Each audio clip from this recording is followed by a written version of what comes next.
I always feel a kind of a deep sense of commitment when I see so many of you here, and I want to tell you why I feel that. The reason I feel that is because you are giving me tonight some of your time, and time is an unrenewable resource. It is one of the greatest things you can give to another human being. Tonight I'm going to be telling you stories. I'm going to be challenging you and telling you about the journey that I went on in my life.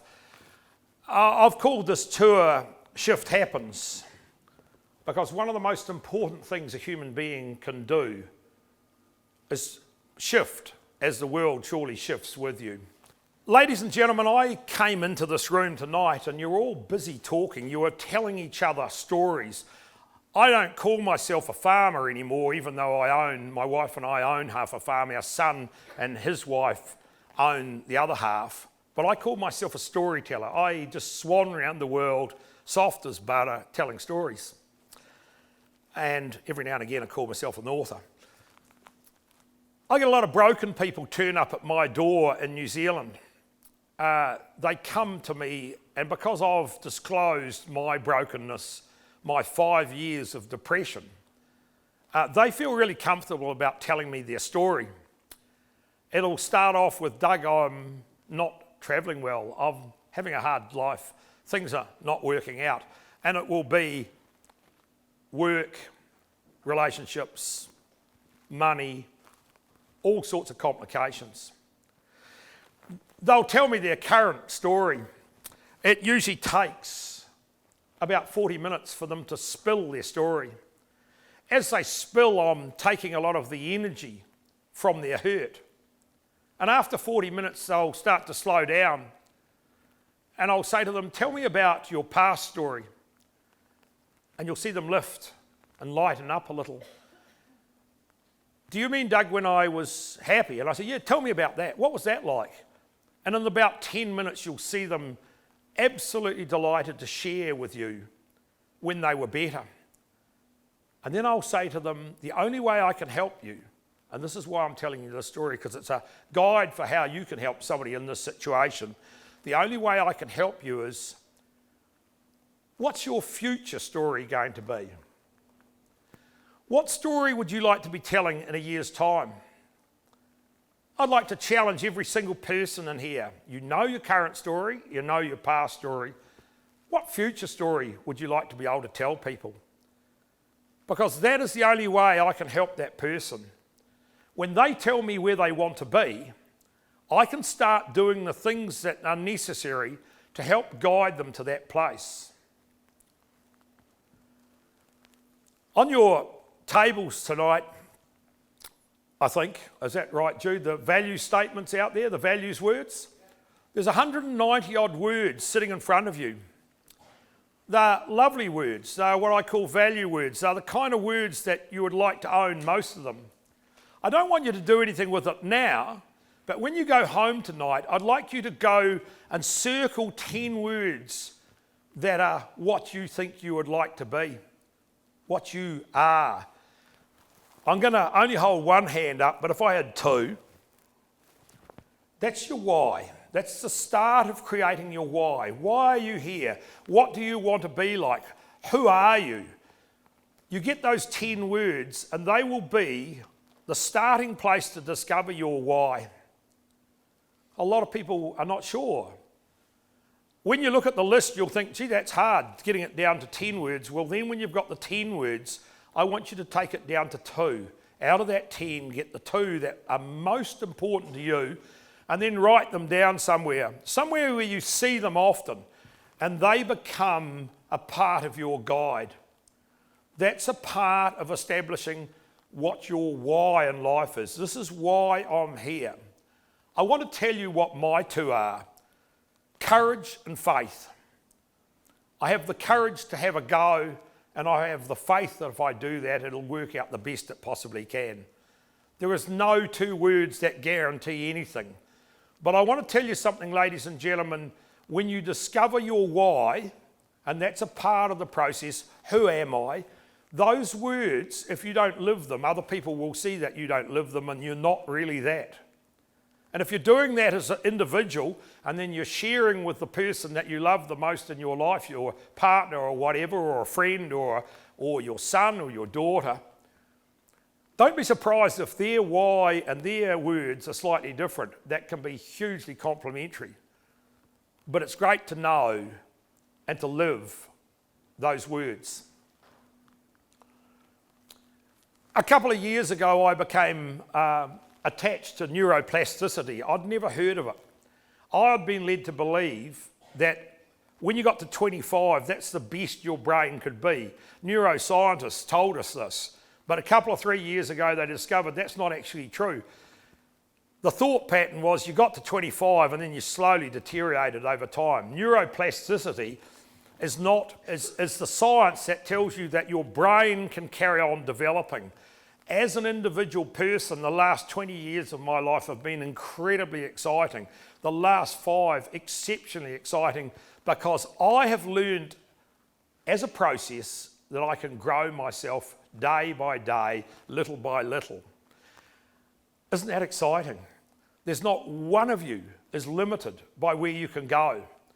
How good does that feel? If people have been talking to you about limiting yourself, I hope by the time I finish tonight, you'll go out into the night and yes, I can achieve stuff. I'm not going to spend a whole lot of time talking to you tonight about neuroplasticity because there's a little, if you go home and Google it, write it down on your sheet, go home and Google it, there's some amazing little videos that will talk to you more about that than I can really do. But I just want to explain a little bit about it. Our brain is a very, very sensitive little bit of equipment. It's hugely important for what I'm going to be talking about tonight. We have a whole lot of ways of receiving information, like a keyboard on a computer. We've got touch, smell, sight, hearing. If you're a negative kind of person, every time you learn or gather something, you will just negatively think, I can't do this, or it just doesn't work for me. So you will develop a very good highway to travel to the back part of your brain. Off regularly travelled roads are the ones that are easy to use. The brain is a lazy little beast that likes to direct stuff wherever it suits it best, and if that's the easy place to go. A person like me lived with that kind of brain, but I retrained myself to be a positive thinker, and so what happened when I did that is nearly everything that happens in my life I expect to be able to win. I expect to be able to do quite well, and at worst, I want to make the best out of the knowledge I've got. So when I get information now, it naturally travels to my prefrontal cortex. That's incredibly exciting because that's the roadway which is developed in my brain to be the most open. So tonight I'm going to be talking about how you think and how you manage stuff. And is this important? It's real important. It's really, really important. The one-liner, and I love them, and I'll probably be spilling a few all night that goes with that, is if you think you can or you think you can't, you will be right. Lifelong brain growth, positive thinking helps this happen. Most exciting a lot. Your journey is just starting. I got to age 44 and broke down.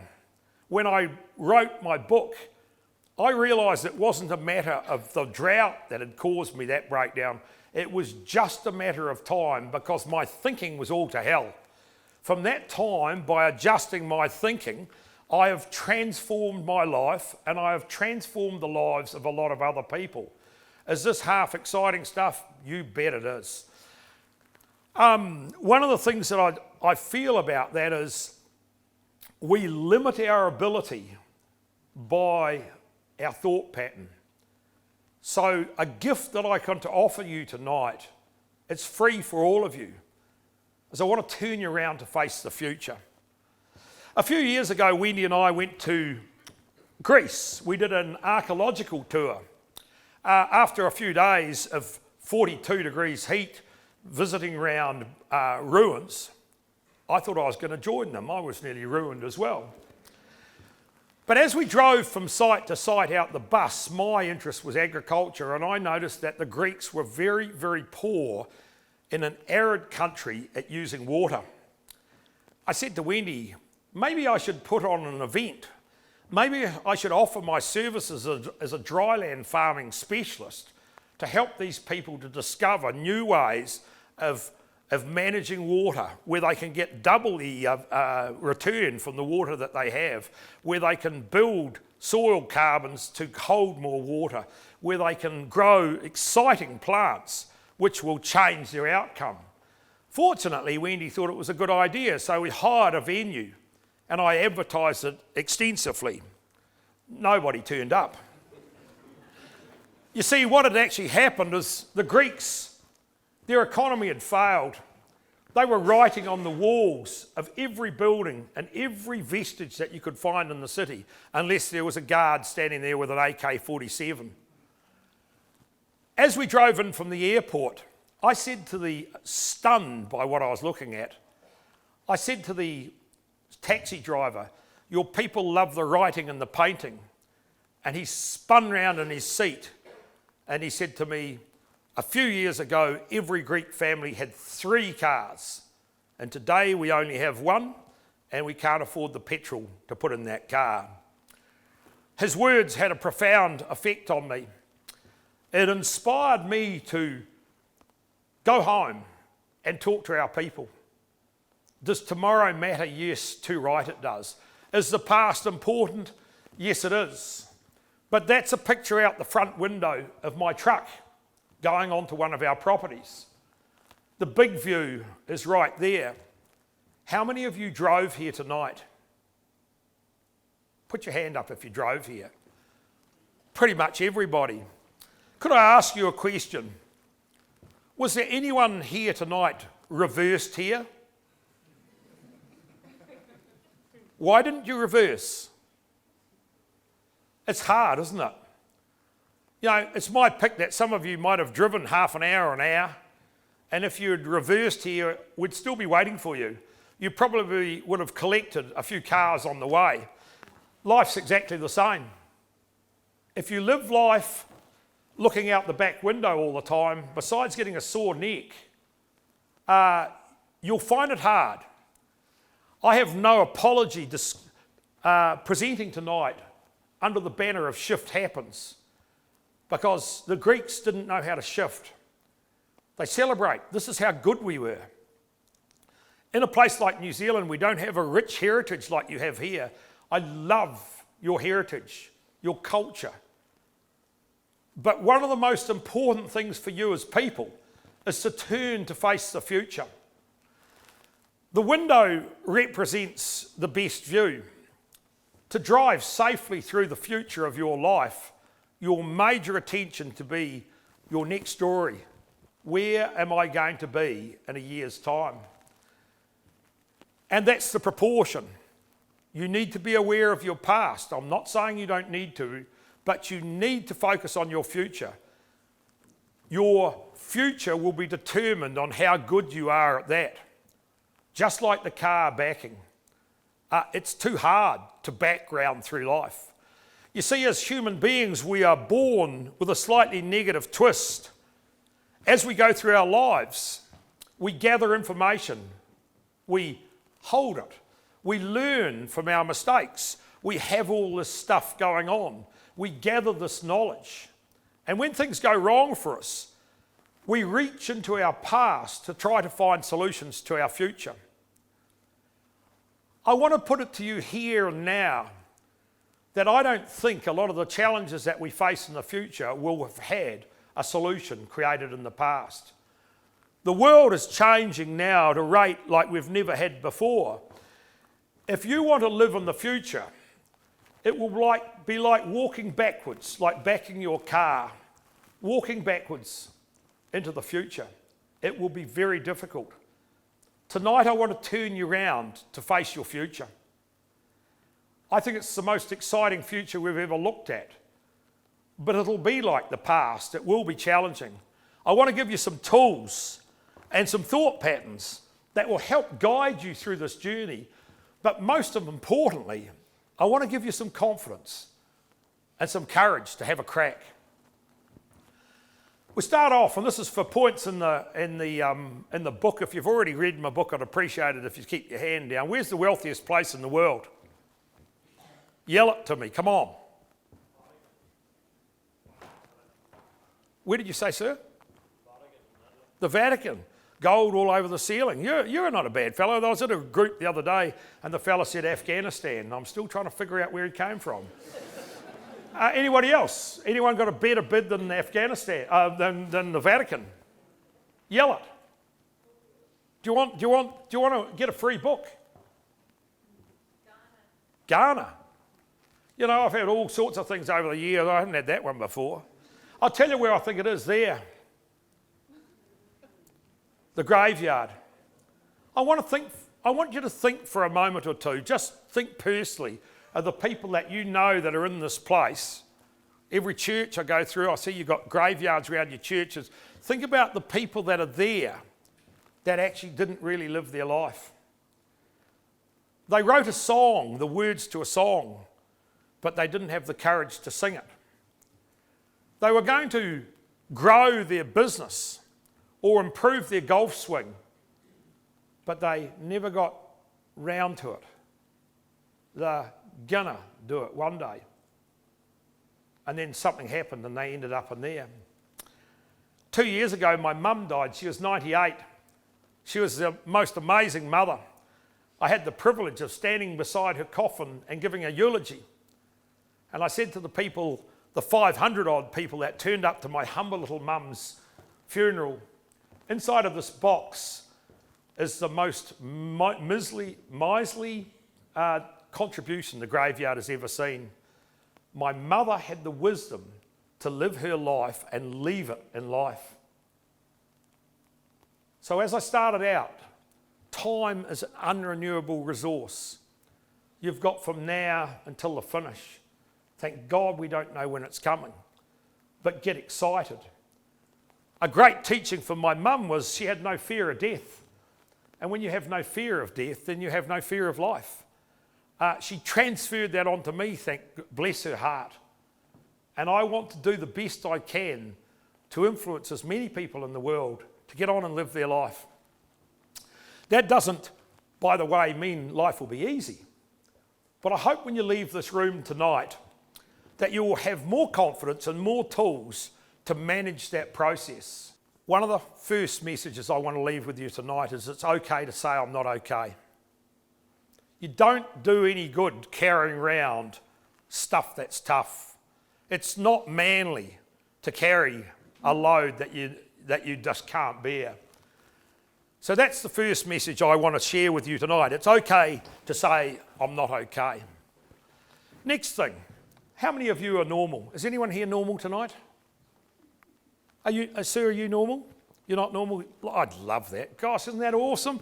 You're a fantastic guy. I'm going to give you, see, you're not normal. The moment I looked at you, I thought you looked a bit different. I'm going to give you 10 points in the book. Do you know what? In the English dictionary, the Irish one might be different, but normal means ordinary, average, commonplace, routine, general. You look special to me, fella. Hey, look, this guy over here looks absolutely special, you know, like he's got a real glow on him. Are you normal? No, you're not. How many people here love agriculture? Put your hand up if you love agriculture. Some of you don't. Jude, where the hell did these people come that don't like agriculture? How did come you let them in? Are you normal? No, you're not. You're all special. I have a huge affinity with rural people. How long is it since somebody stood in front of you and said you're special? You know, in New Zealand, the farmers and land-based businesses create 62% of our export wealth. We're only 1.5% that own farms in New Zealand. We bat way above our weight.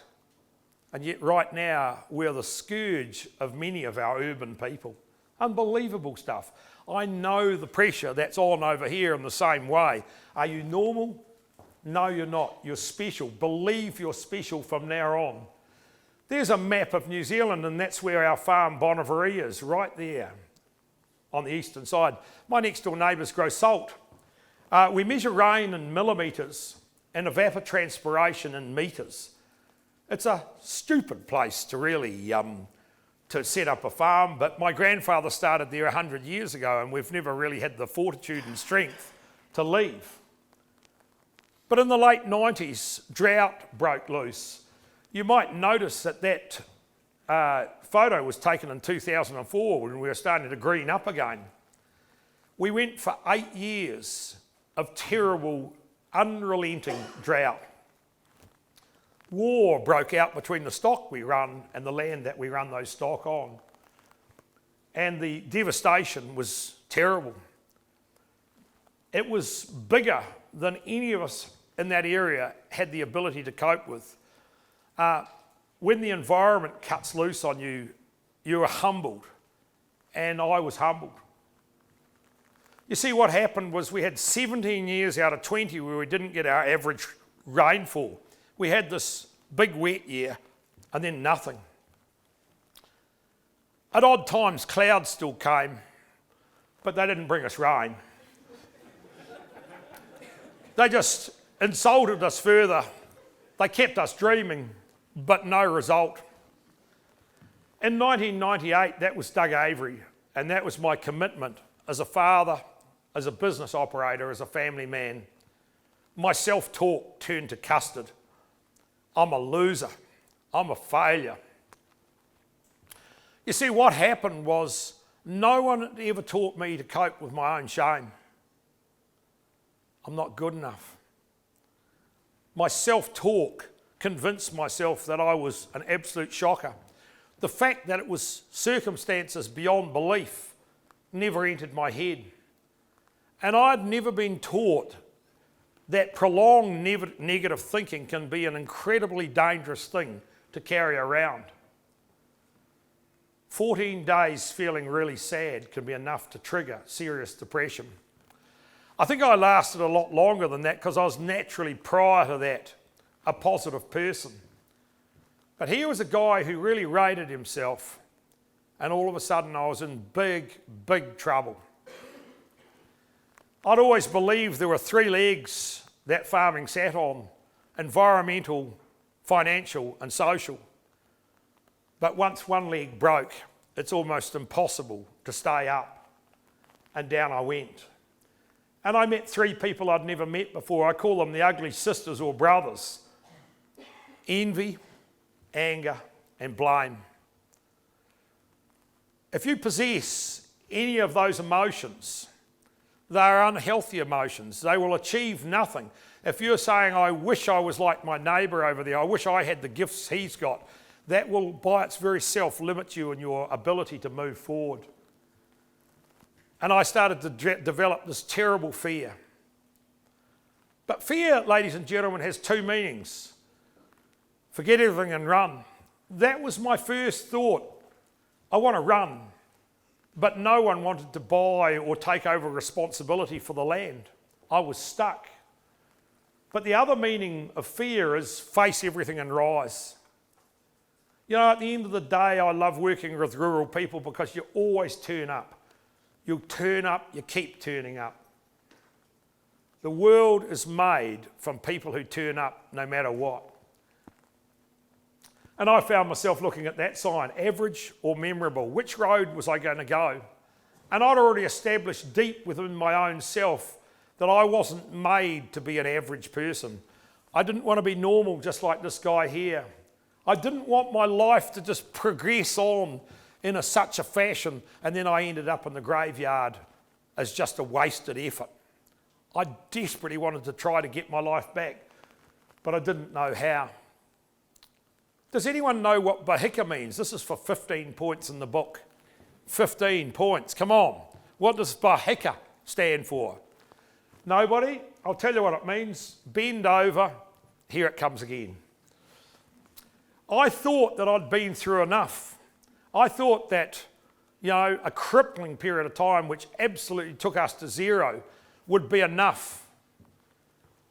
One night when Wendy and I went to bed, the wind started to blow, and next thing we could hear trees coming down. We later found out that the wind that night got up to 225 kilometres an hour. It blew over 300 trees down on the farm, most of them collecting a shed, a fence, or something worse. Stock, everything. We were in the process of cleaning that up, and there was an earthquake. And I thought, that's not too bad, you know, that was quite a good shake. Threw a bit of stuff on the floor, nothing too serious. And 2 weeks after that, we got a real big earthquake right under our house. It wrecked everything. I was on the tractor just picking up logs, still cleaning up. I just grabbed this log with a clamp. Next thing it started to shake. I thought the tractor was going to tip over. I turned and looked down the field that I'd just driven up, and all the ewes and lambs were rolling around on their backs. They'd been thrown off their feet. And then it stopped and they all ran together. I drove home and the house was a mess.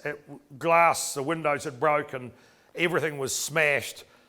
Our Wendy's special china was all wrecked. It was devastating. But we thought, well, we've just got to get in and clean it up. And we did.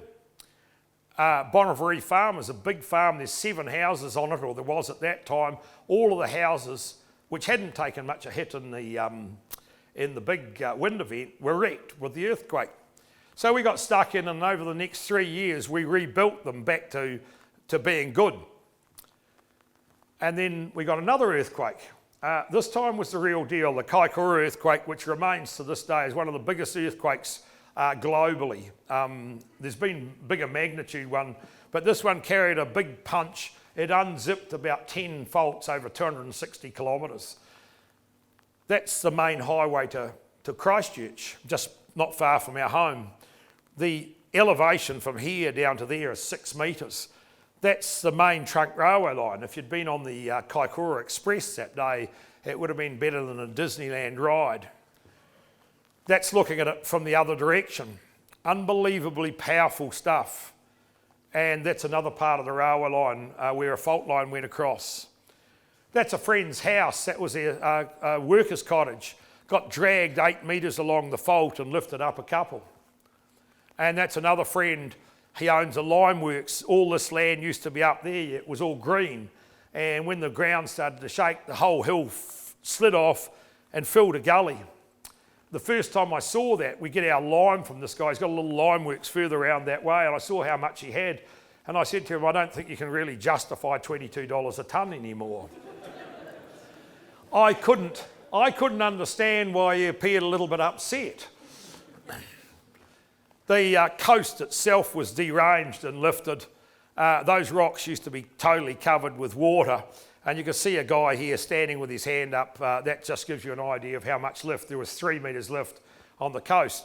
Now, most people see that as very negative, but the platform where they do the salt was threatening to be inundated if we had sea level rise from global warming. They got over 100 years protection in 2 minutes. How cool is that? There's always a positive, if you're like me, in every story. So now we go to entering our property, and that's my boundary fence. The property on this side we bought just a couple of months ago because the guy finally gave up. But this is arithmetic I did a few years ago. Over 18 years, he would have earned about $5,000 a hectare over the way he ran his land. And right next door, same valley, same land, same rainfall, same everything. In that same 18 years, 45,000 with the systems that we were doing.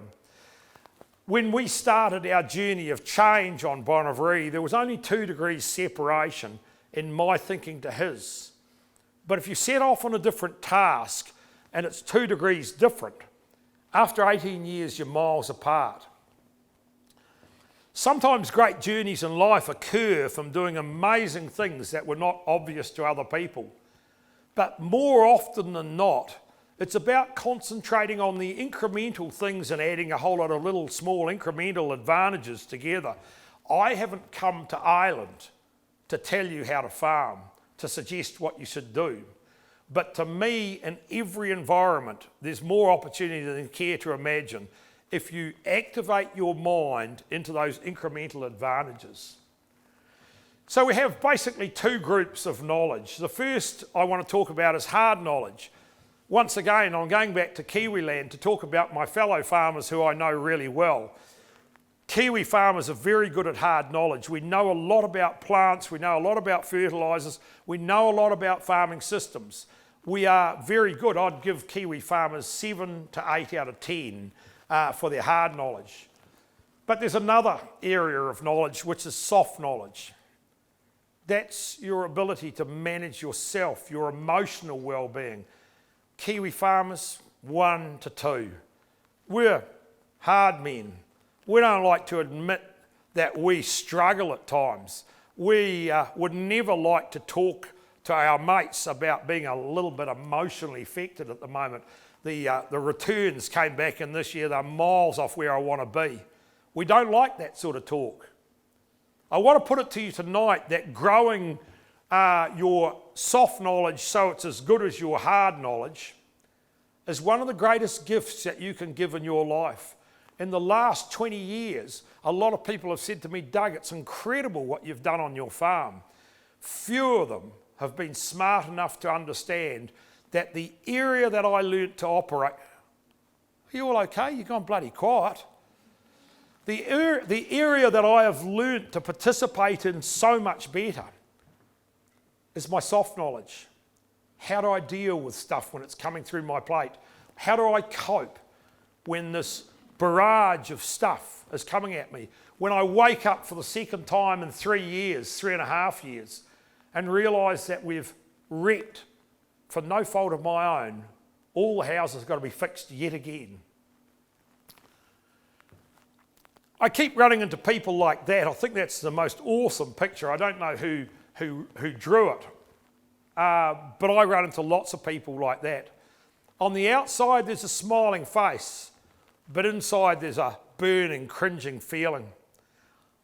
This guy knows what it's like to live with no hope, no certainty, no hope for the future.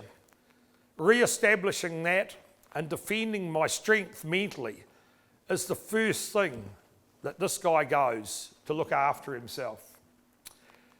So resilience is something that I really focused on.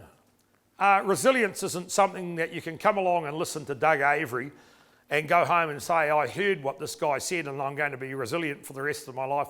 Resilience is a life practice, and one of the cornerstones is every time something happens to you, you bounce forward. So when the first earthquake came, people said to me, Doug, you'll bounce back. We know that you're a resilient type of person. You'll bounce back. We know you will. And I'd say, no, I won't bounce back. I'm going to bounce forward. I don't want to be in life subjected to the same kind of belting up and beating that I've had this time. I had no concept at that time Kaikoura was going to come, 7.8. Happened at 2 minutes past 12 on the 16th of November 2016. Wendy and I were in bed, we just hugged each other and prayed that we would be saved. If I hadn't bounced forward, if I'd bounced back and rebuilt the house exactly as it was in 2013, we would be both dead.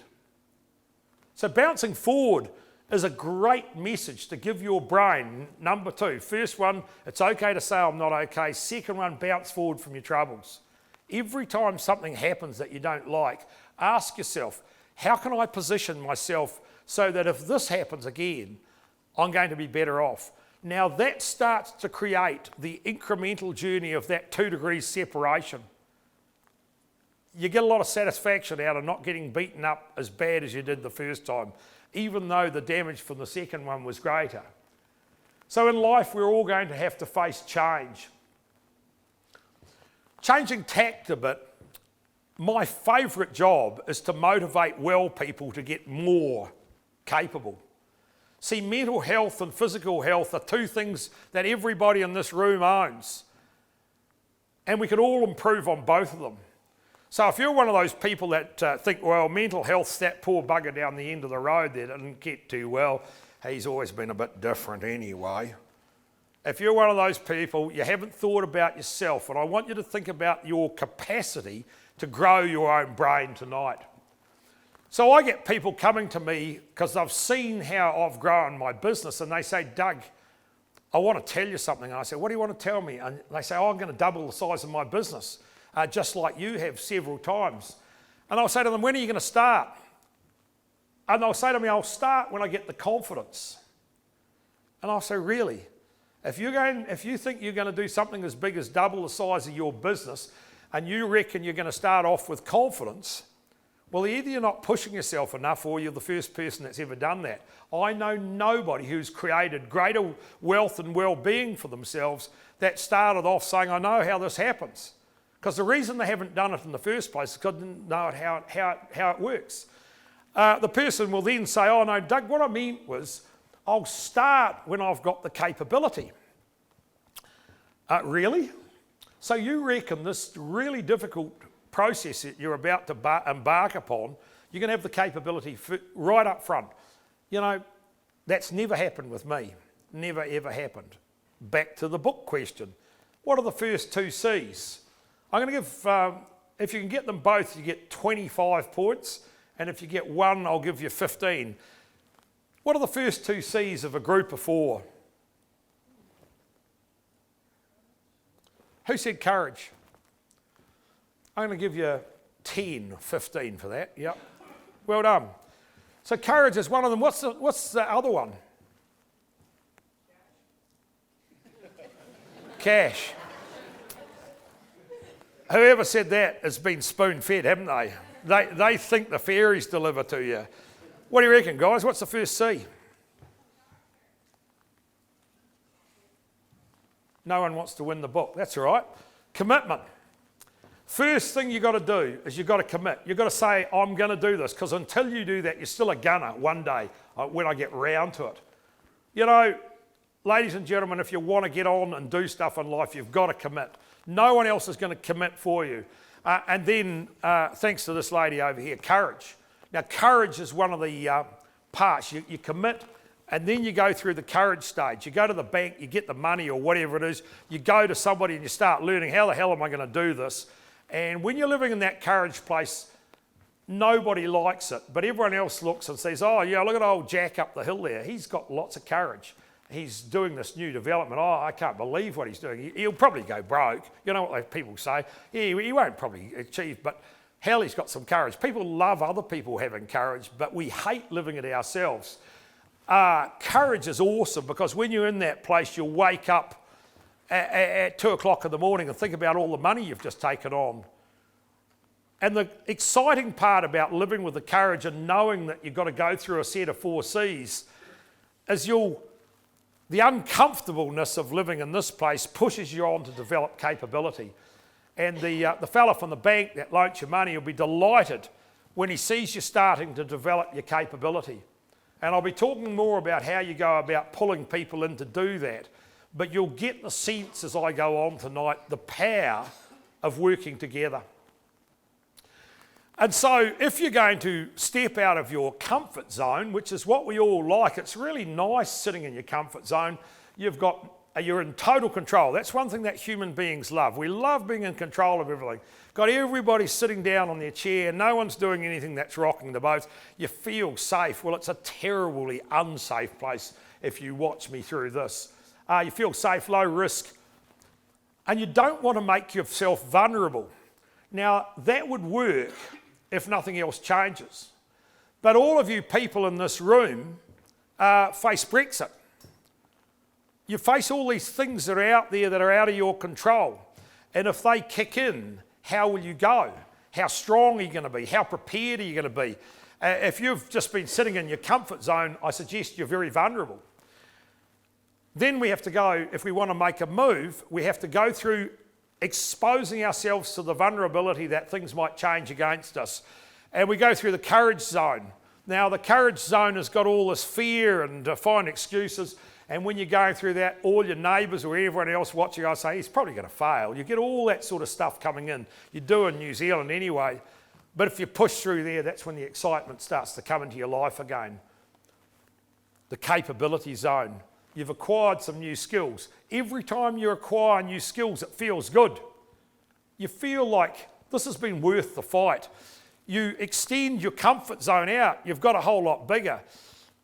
You deal with the challenges and the problems.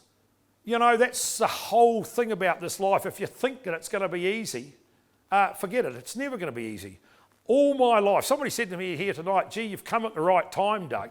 I started speaking 15 years ago, and about the first job I did, they said, it's so great that you've come now because we've got so much pressure on us. Think of your forebears. Have they ever had an easy ride? Has there ever been a time where everyone just kicked back and it's great? And if you do all that well, you get to what I call the confidence zone. You're living the dream. Look at me. Look what I've done. You feel great. You've found purpose. You've set new goals. And guess what? It's time to start looking at your next set of 4. Myself, I've done sets of 4 about 5 times in the last 20 years. The more often you do it, the more capability you develop as a human being. A lot of people think it's safe just to sit in your comfort zone. I'm sick of dealing with people who are broken because that's where they've stayed. They thought it was safe. I want to help rid the graveyard of people who have got capability that need and want to still express it. Changing tack again. In New Zealand, we used to produce eggs like that, and then that outfit came along and said that's no good, and everyone agreed that we couldn't produce eggs like that. That was cruel. I was in Melbourne doing a talk one day to a big conference. We got up, Wendy and I, staying in this big hotel, went to a little cafe just round the corner, sat down, got the menu, opened up the menu, and there on it, I was looking at it, Wendy was looking at it, and on mine I noticed free-range eggs. Great. The little waitress came across and she said to me, Doug, said to Wendy, are you ready to order, ma'am? And she said, yes, could I have the muesli, please?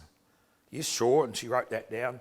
And then she looked at me and she said, and sir, are you ready to order? And I said, yes, could I have caged eggs, please? And she said, caged eggs? I don't know whether we have any. And I said, well, I like caged eggs. Could you go out the back and ask the chef if he's got some caged eggs? So she trotted off and came back. And she said, the chef has said there is no caged eggs here. I said, okay, that's fine, I'll have the muesli too. And she's just walking away, and Wendy's just kicked me in the shin under the table. And she turned around and came back to me and she said, sir, I've never had anyone ask for caged eggs before. Could I ask why do you want caged eggs? And I said, the other day I visited a free-range chook farm and the big chooks were bullying the little chooks.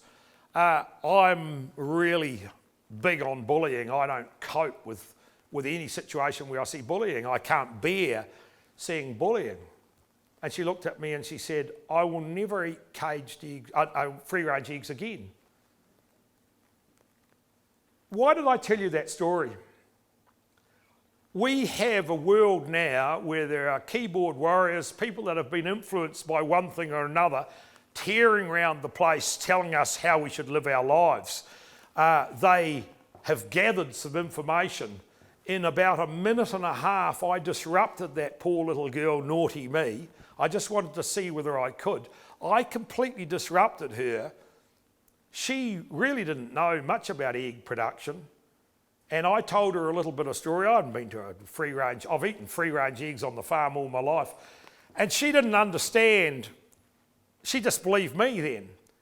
And ladies and gentlemen, the world that we live in at the moment, and for the foreseeable future, you are going to have people attacking you over issues. One issue might be about eating meat, or it might be about cruelty to animals, or it might be about 1,000 things. And that is why I want you to grow your why. When you know your why, the centre of your why is your head and heart. It's important that you proceed into this challenging world with a strong sense of what you believe in. That your beliefs are strong with you. Those two words need to be strong, that you're going to discover when you go home tonight and put them down, are going to give you a sense of your why, so that when some rotten sod like me comes along and tries to disrupt you, you won't be disrupted. The thing is, when you know your why, where, how and when becomes too easy. When I discovered my why, Why am I here? Why am I farming? Why is this so important to me? The ability to make great decisions changed overnight. I'm a solution-focused guy. Of course, there's always a solution to all chook problems. This is called virtual chook. You put one of those things on their head and they cluck into there, and that will change the view that they're getting. They'll be at Hawaii, they'll be here in Belfast, or they'll be down in New Zealand on the beach somewhere. There's always a solution, ladies and gentlemen, if you're a positive thinker.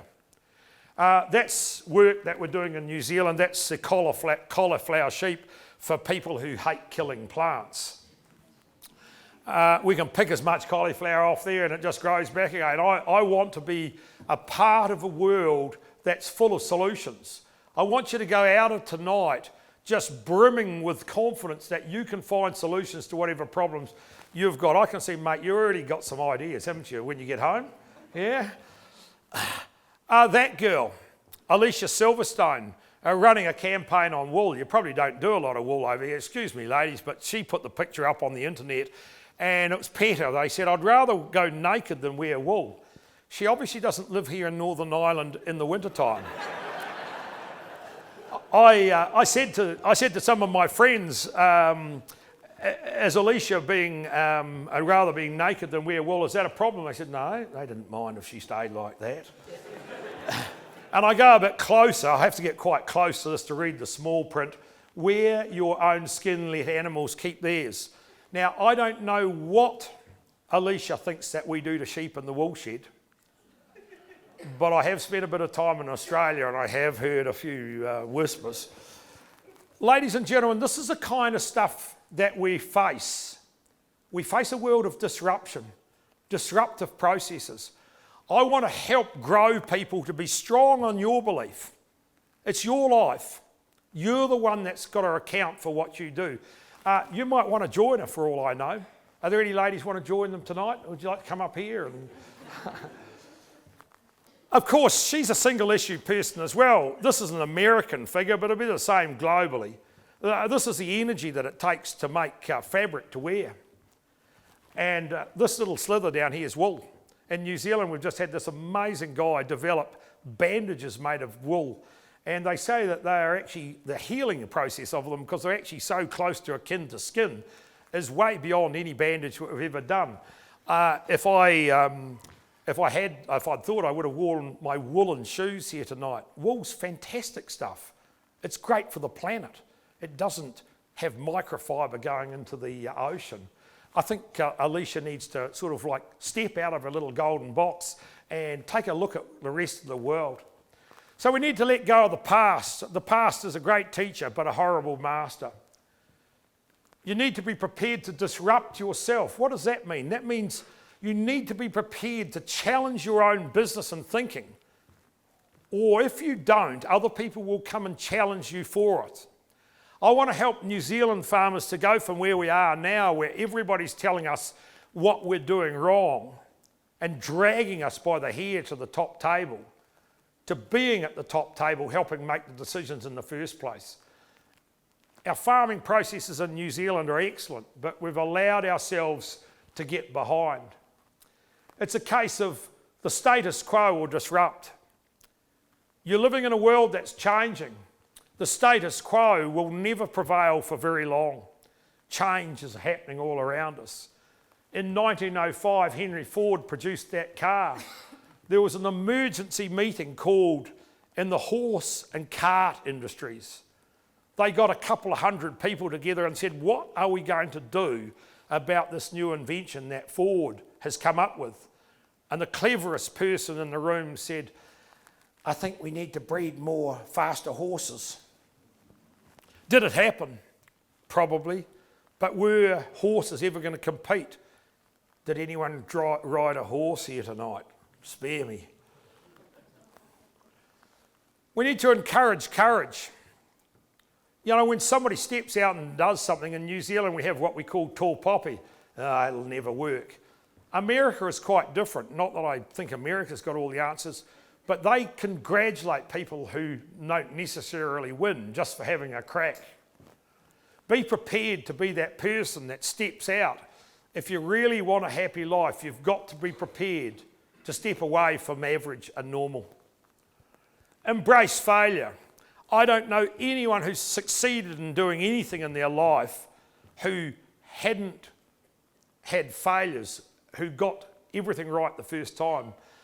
The people in my life that have achieved the most have had lots of things gone wrong. Knocked down 6, got up 7, that kind of thinking. And this is a beauty. In my younger days, I struggled to keep calm. Wendy and I have got the most awesome older son. No matter what's going down, he always stays calm. Think about your own behaviour. Be the calm person. You know, if you get all stressed, what you've got to do is you've got to calm down. It's just a waste of time. Calm is the place to deal with tomorrow. Imagine the possibilities. You probably came into this room and I don't know what you expected to get from me. But I'm a guy that took the handbrake off and started to dream again, just like when I was young. There is no limit. The only thing that limits me is myself. You are the same. I was possessed as a young man with hard work. I could share more than some. I could work harder than most.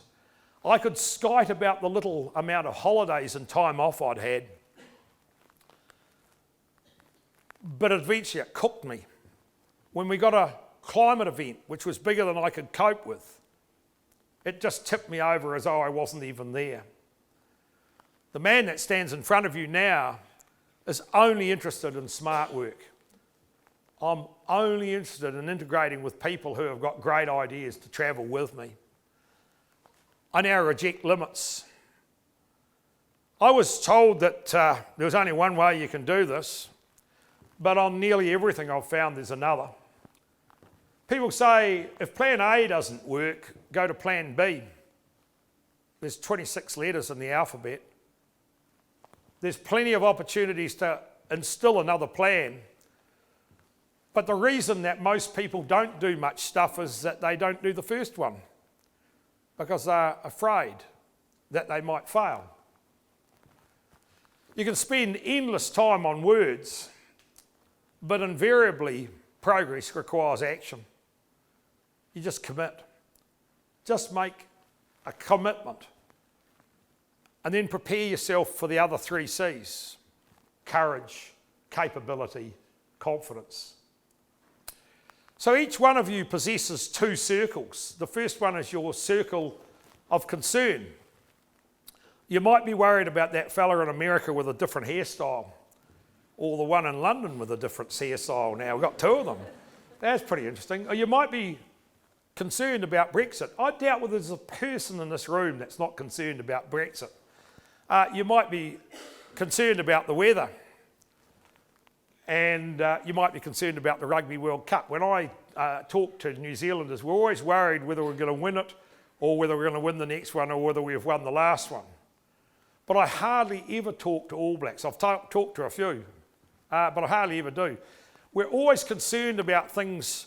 Is there anyone here that think they could control what the outcome of Brexit? Is there anyone here with huge political influence? So it's a concern, isn't it?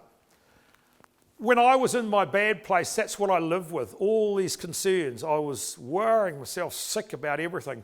The last Rugby World Cup, the current coach of New Zealand, Steve Hansen, he said one golden statement. A reporter went up to him and shoved the microphone in his face after they'd won a game and said, "Mr. Hansen, are you worried about next week's game?"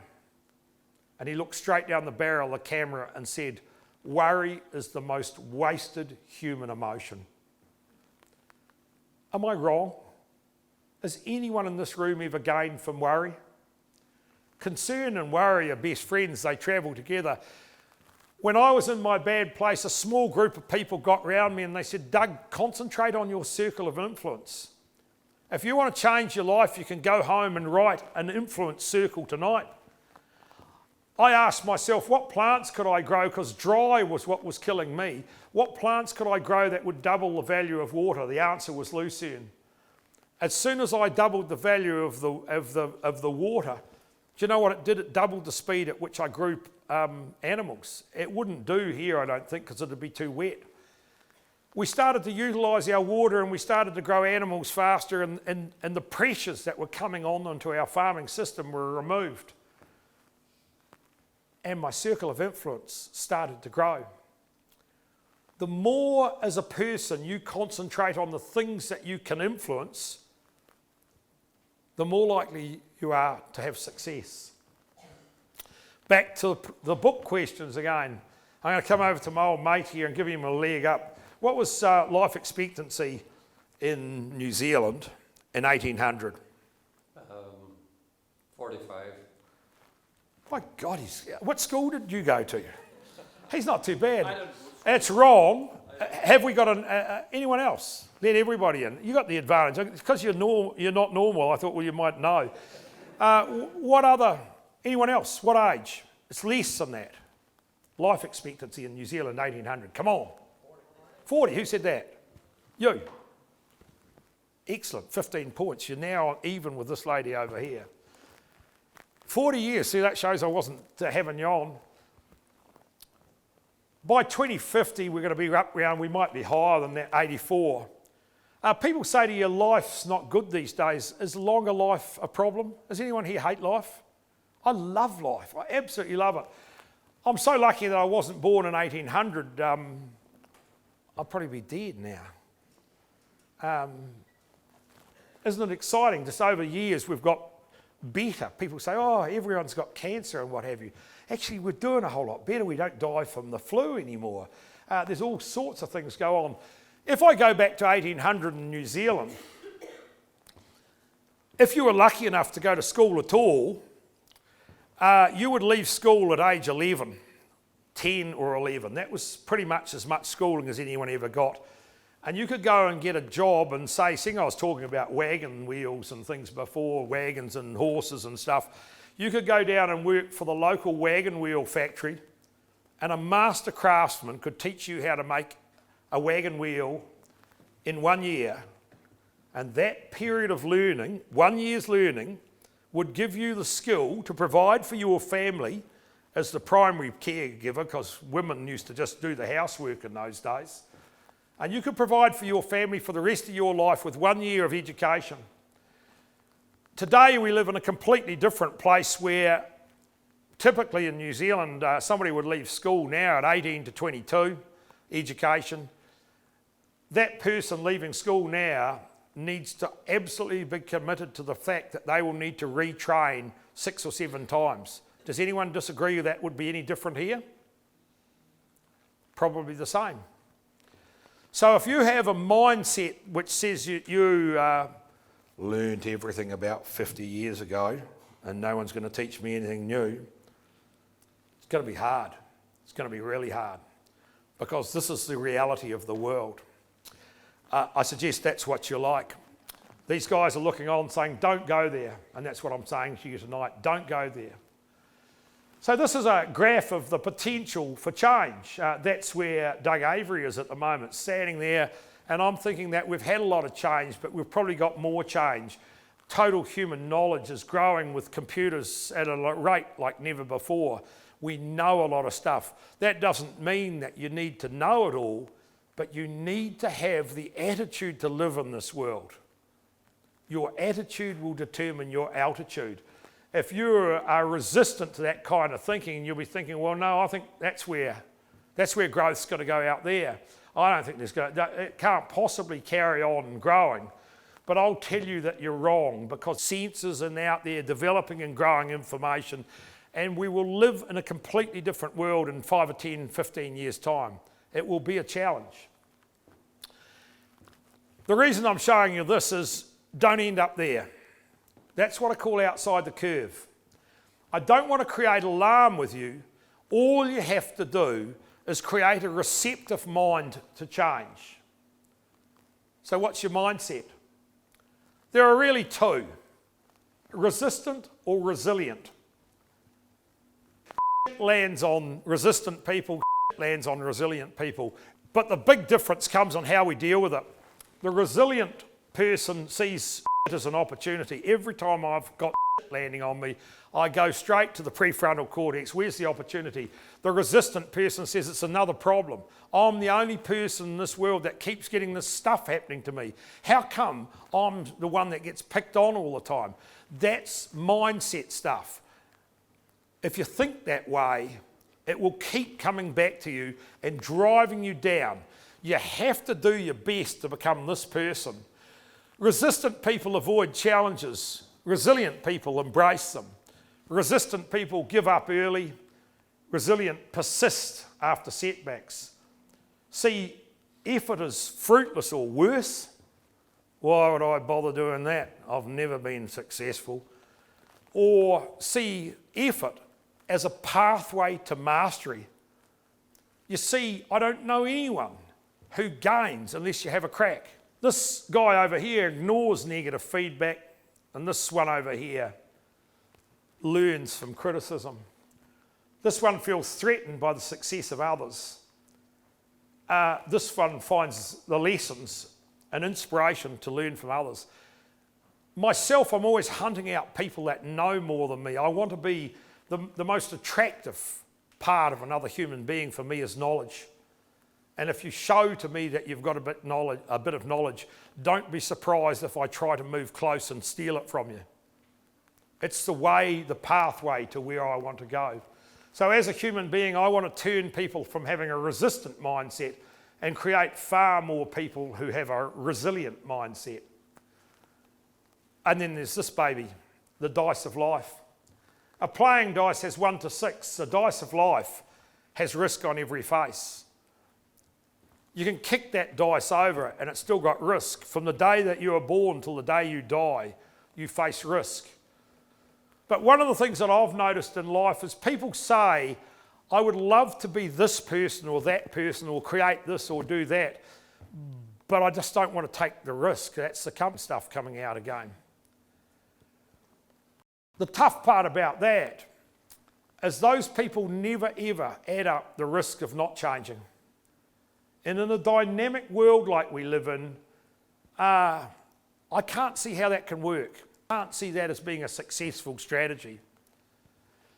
So when I changed our farm and got it absolutely pumping after this terrible period of time that I lived in, it started to be great brain food for me to be growing and learning. And then I got this amazing sense of I need to share this with my fellows. So I went out and started to change people's thinking about dryland farming in New Zealand. I hadn't fessed up to anybody that I'd suffered from depression, because you don't do that in New Zealand if you're a man. So I went out and I tried to change what people thought and introduce them to some of the concepts that we had in the hope that their actions would go over there. But the moment I left, their thinking would go straight back and they'd say, it's all right for him, he's lucky. You create your own luck. I suffered from a lot of frustration. People were flocking to my talks like you are here tonight. Hundreds of people all over New Zealand. But when I looked behind me, nothing was changing and I was frustrated. And then I suddenly realised that I actually hadn't thought about life and how it works enough. And I thought I've actually got to go below what people think. I have to go down to what they believe. And so then I started talking, and about that time I started telling people about how I had collapsed emotionally, how I had to learn to think and believe in a different way. And I started to push people's belief systems over. And I never had to worry about how they think or their actions anymore. Because when you believe that you can, you will. You have to have that belief. That's a statement of commitment. That's the kind of thing that you develop when you get strong about your purpose and your connections with people in life. I'm a guy who lost my hope. I had no hope. And then one day a man restored my hope. And with my hope restored, I started to restore my purpose and I started to reconnect to human beings. It generally sums up in what I call critical thinking. How many of you have got a mentor? Put your hand up. Great. Jude. 2, 3, 4. Give yourself all 15 points. You're in the chance for a book. Why have no one else got a mentor? The guy that stands in front of you operates with several mentors at any given time. The quickest way to improve your life is you don't get time to learn everything, but if you get close to people that have already travelled a great road, so the way to go looking for a mentor is who do you want to be like that you know, and ring them up and say, will you mentor me? What's the worst thing they can say? No. And so you ring somebody else. And I started to do that, and mentoring is about creating a relationship with somebody when it's good and growing that relationship, and it takes a wee while. Young fellow, I want you to go home tonight and think of somebody that you can mentor you, and you'll grow like a mushroom. When I come back next year, you won't only be tall, you'll be about that much higher.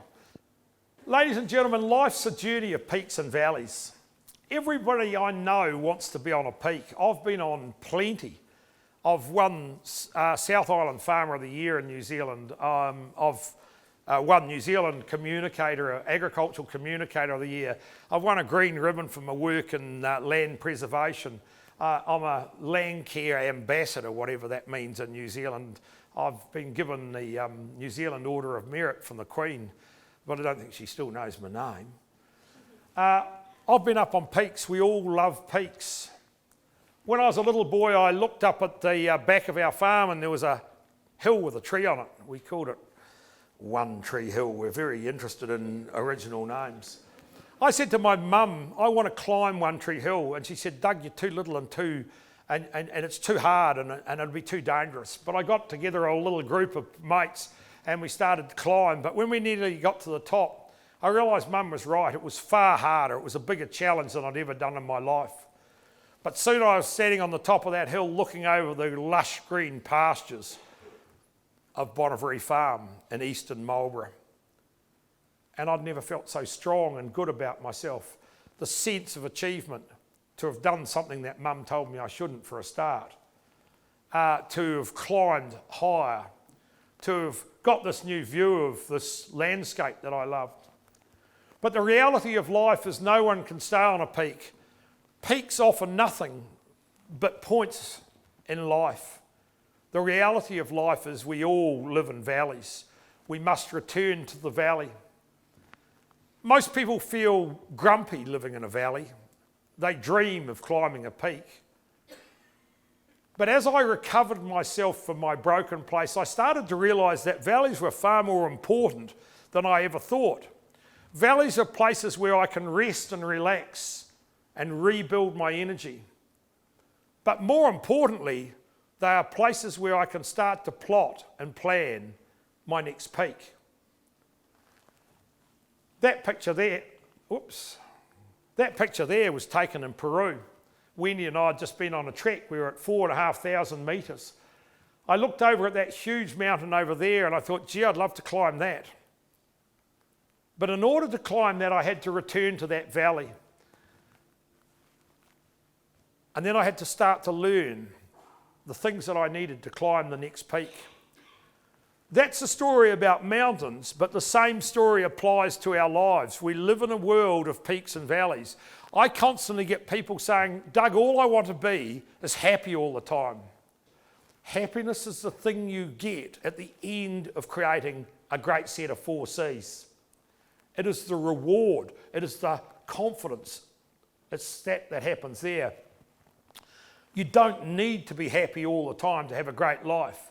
You just need to give yourself the pleasure of having a crack. And as I grew older, I looked back at what was my greatest achievement at that time in my life. When I stood on there for the first time, I looked back at Tapianuku, which is 2,800 metres back in behind our farm. I've now climbed that mountain 7 times. It required a new level of skill. When you're progressing through life, if you think that you can go to a higher level without actually going back to the valley and building your strength and gaining the new knowledge, that's the way life is. It's a journey of peaks and valleys. I now only concentrate on looking after my valleys. The peaks happen naturally when you do a great job in the valley. If I was a university professor, I would explain it with this graph here, the sigmoid curve. You've got a business going, it's going really well. Clever people disrupt themselves at point A and say, we have been doing so well, but it's time for some disruption and some new thinking and some new opportunities. They deliberately disrupt themselves. People like me didn't do that. We went past the top and we started to notice that things were going wrong. It was greatly enhanced by drought. And when we finally decided things had got bad, we were looking for change.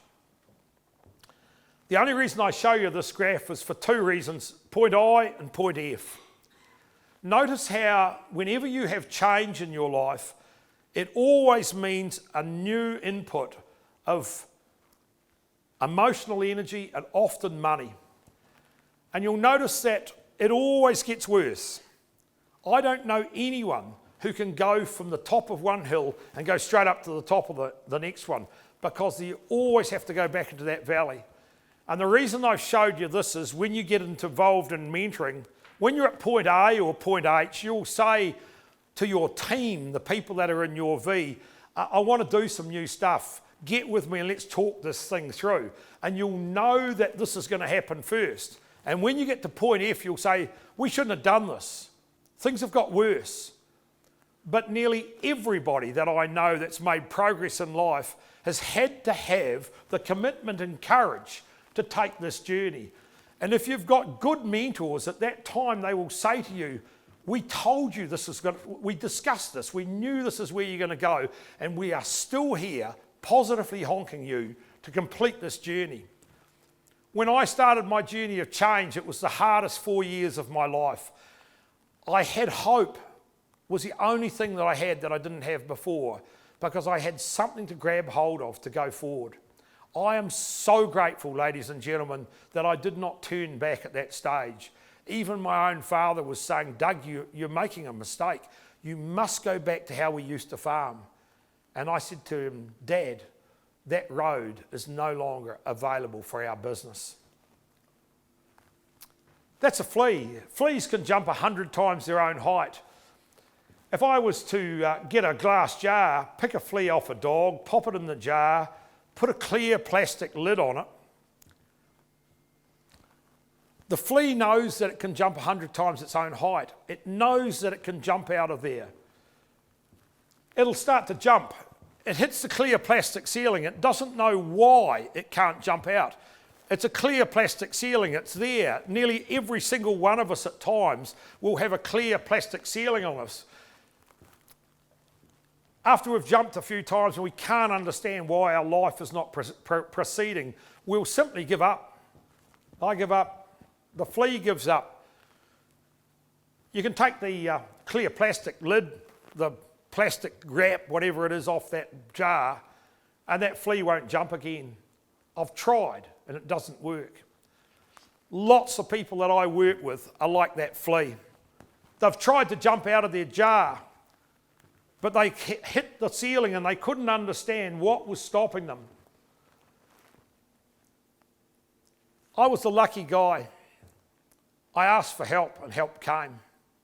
It's the kind of things that you can wrap around you with, likes of the Rural Support Trust and groups like that if you're struggling.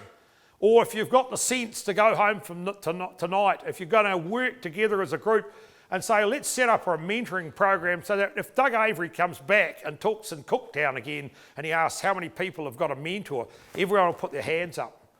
And I'll tell you what, you'll be just singing with the joy of what that can do. I set up a group and they taught me how to jump in a different way. I could never have learned it on my own. They said, Doug, we are going to help you to find a new world. And I jumped and I got out of my glass jar. It was an amazing journey. That's the group there. They were called the Starbury Flaxman Soil Conservation Group. My old mentor here, Johnny Peter, was the original chairman, but he wasn't very good at communication, so I took over as chair. It was a science project looking at soils, farming systems, climate, landscapes, social science, and production and conservation plants. You see, a business is made up of lots of components, and this group of people encouraged me to have another jump. Go away from ryegrass in this dry, God-forsaken gully that you live in, Doug, and grow lucerne. We'd already been growing it, but we learned how to grow it in a different way. I've never stopped jumping since. My old mate Johnny that was sitting there, his favourite one-liner was, "The sweetest fruits are on the outside branches." As a young man, I had had the courage and conviction and commitment to be out on the little branches of the trees, having and taking risk. But as the world became tough on me, I went back to become what I call a trunk hugger. I threw my arms around the trunk of the tree and held on. I laid off all my staff. I stopped spending money on my business. And I just hoped that something would happen. But what is there nothing of on the trunk of a tree? No fruit. Who said that? You got one before. You must be up to about 29 points now. I reckon you're still not quite up with this fella over here on 30. That's right, there was no fruit. That group said to me, "Doug, you go back. We're going to get beside you. This is the power of a V. We're going to get beside you and teach you how to go out onto the little branches of the tree and get your fair share of fruit again." We had pastures that looked like that were capable of returning $280 a hectare per year, and we transformed them to what I call hot pastures, capable of returning $3,000 per hectare. The capital cost of that was only about $1,000. We started to work out that such a small investment, the return on our investment was absolutely huge. At AVERY, we turned our farming system on its head. The same valley, the same family, the same weather, the same human beings, same everything. A completely different result. I was now no longer travelling as an individual. I was travelling as a capable team. That's the lucerne plant with a huge, great root which can reach down and grab water from deep down. It fixes nitrogen and leverages water to create excellent swaths. Same amount of rain has fallen all over that paddock, but only where the cows have urinated has the nitrification given that pasture the opportunity to do the best it can. Natural nitrogen is fixed at 25 kilograms per tonne of legume produced. I'm now what they call the legume lunatic of New Zealand, and it is paid well. I chose to be different. I chose to step away from the tradition. If you want animals to reach their maximum potential, the equation is 74% legume, 26% other. Our lambs grow 360 to 400 grams a day. The average for New Zealand is 175. And that's our oldest son that runs the business. You can see the salt swept across the road and affected the hair. His mother must have heritage from Ireland. You can see the quality of the pastures. This is hill country. We're going to zoom in underneath that arrow. And if you look closely, the pastures of our hill country are clover dominant. We can finish lambs successfully there. There's a picture of lambs. 90% of our terminal lambs finish in under 105 days to over 20 kilos. And our hoggets do 80% of our hogget terminal lambs finish in under 105 days to 18 kilos. And that's a picture of God. Has anyone ever seen a picture of God before? There he is. Closest thing. That's Dr. Derek Moot. That man saved my life. He gave me hope when I had none. In 1 hour, one day, at one seminar, this man here gave me back my hope. How special is that? He calls lucerne God's plant because the Arabic name for it is associated with alfalfa, which in a lot of parts of the world they call it. And I said, well, lucerne might be God's plant, so therefore you must be him. Pictures of cattle, you can see the quality of our pastures. I used to leave AVERY with pasture envy for everywhere. Now I never leave with pasture envy for anywhere. The business is run by 4 software programs: Farm IQ, Xero and Figured. Those are accounting and stock reconciliation programs. This is a mapping program which keeps control of the 450 odd paddocks that are on our farm. When I started farming, we had 206 hectares and around about 1,000 stock units. Today we're farming 2,460 and peaking at 21,000 stock units. That takes a lot of management, and the absolute joy and jewel in the whole crown is FarmX, which is a scenario program and keeps a check on the amount of feed that we've got on the business, and gives Fraser the ability to manage that with huge confidence and certainty. If anyone wants to talk to me afterwards about that, I can tell you more. People said to me, Doug, you haven't had it dry since that time. Well, that's 2015. My mates at the salt works got 100,000 tonne of salt 2 years in a row, the first time they'd ever done it in history. AVERY Farm recorded a record profit in the first dry year. We bought another 500 hectare farm in the second year and developed 50% of it out of cash from the business. Unbelievable change. Going into 2015, all our banks were full. Our money bank was full. Our water bank was full. Our fertiliser bank was full. Our stock condition bank was full. Have you ever thought about all these things that you have are banks? Our natural capital bank was full. Our relationship bank was full. The three most important things in business and life: relationships, relationships, relationships. And most importantly, our emotional bank was full. Success is not the key to happiness. Happiness is the key to success. If you love what you do, you will be successful. How many of you can relate to that picture? I'm going to give you ladies a chance to get ahead here, so men don't answer this or I'll deduct points off you.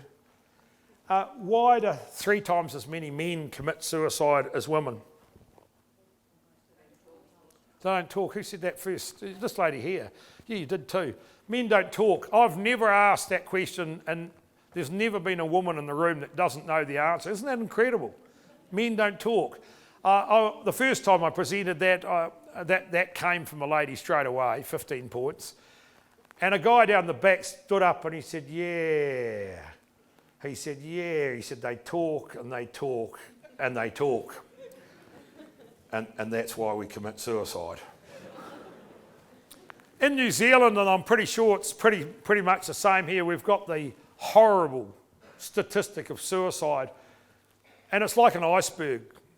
Underneath that horrible statistic is this massive great lump of depression in varying levels from severe to just moderate. If you are feeling negatively about yourself for more than 15 days, go and seek some help. Go and share with a mate. Say to them, I'm a little bit worried about myself, because if you're longer than that, you can suddenly just get overcome and go to depression. Somebody said to me today, what about if I just feel bad? Well, we all feel bad. We all have days that are bad. But if it goes on, you need to deal with it.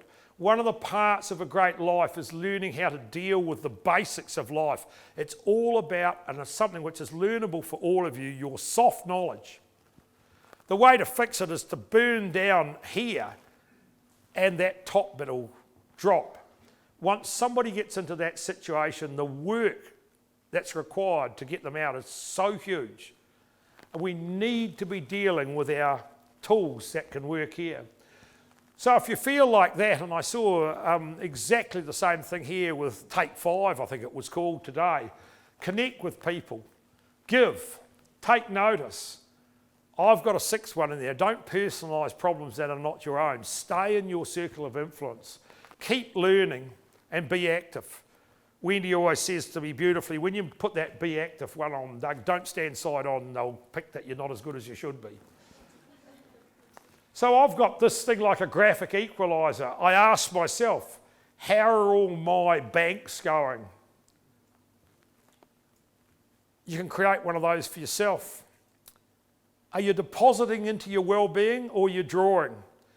Because if you're constantly drawing on your well-being, there will be a time when it runs out. If your mental well-being is down there, you need to stop and change what you're doing so that you start building.